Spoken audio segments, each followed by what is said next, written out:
Assalamualaikum warahmatullahi wabarakatuh. Salam, Om Swastiastu, Namo Buddhaya, salam kebaikan, salam sejahtera untuk kita semua.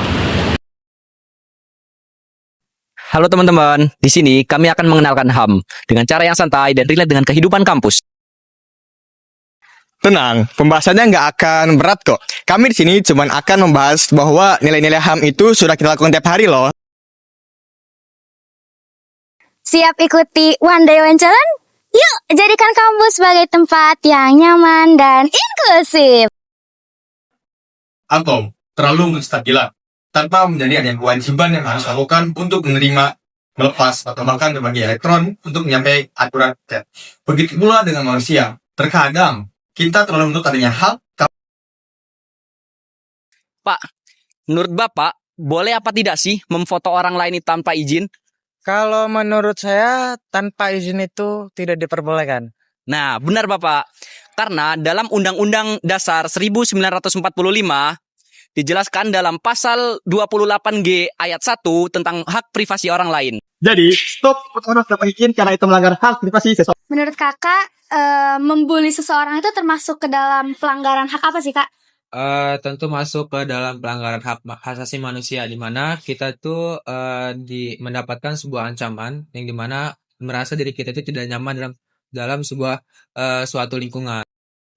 Betul banget, Kak. Jadi, membuli seseorang itu termasuk ke dalam pelanggaran hak perlindungan, yang dimana terdapat dalam pasal 28D ayat 2.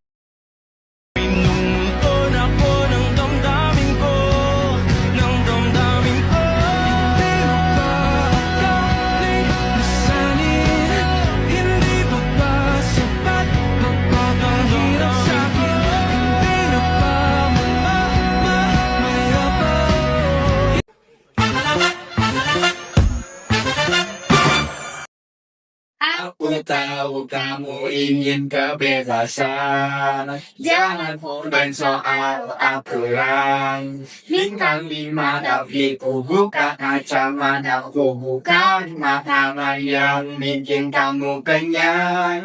Jangan buru-buru, pelan-pelan. Setelah garis besar, saya melihat mahasiswa pada umumnya sudah mewujudkan pemahaman dan penerapan HAM ya, terutama dalam hal saling menghargai, teamwork gitu, dan juga menjaga ruang dialog. Namun seperti halnya banyak di kampus lain juga masih ada ruang untuk perbaikan ya. Tentunya berkaitan dengan kesadaran akan non-diskriminasi itu masih terjadi. Kadang cara komunikasi dan masih belum nyaman gitu ya antar sama mahasiswa, dan juga sensitivitas ya terhadap isu privacy yang seringkali di era sekarang malah justru banyak dilanggar gitu ya. Dan juga satu lagi, perihal kesehatan mental sih, yang seringkali masih jadi bahan bercandaan. Jadi motivasinya bukan semata-mata karena kepuasan pribadi ya. Jadi saya kira lebih pada umumnya karena si orang ini, person ini kurang memiliki pemahaman gitu ya, dan juga budaya organisasi mungkin. Dan bisa jadi ya karena ada tekanan situasional gitu ya, serta tadi adanya relasi kuasa. Jadi kadang seperti itu bisa terjadi karena memang ada pembiaran, tidak tegasan aturan gitu ya. Jadi faktor-faktor itulah yang sering membuat orang itu sering tidak sejalan dengan penegakan atau prinsip HAM. Oke, menarik ya. Jika memang kasusnya cukup serius gitu ya, misalnya kekerasan, diskriminasi, atau pelecehan seksual ya, tentunya korban wajib melapor menurut saya. Wajib melapor, dan bisa ya melapor ke berbagai lembaga internal kampus seperti Satgas PPKS maupun konseling gitu ya.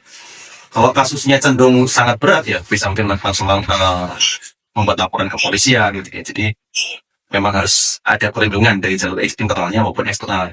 Dan yang pasti sebagai korban juga harus speak up, dan pastinya harus disertai dengan pendampingan seperti itu. Jadi, jika kalian melihat atau mengalami pelanggaran HAM, segera adukan pada Komnas HAM dengan nomor 1500145. Ingatlah, penegakan HAM dimulai dari kesadaran dan pendidikan kita sehari-hari.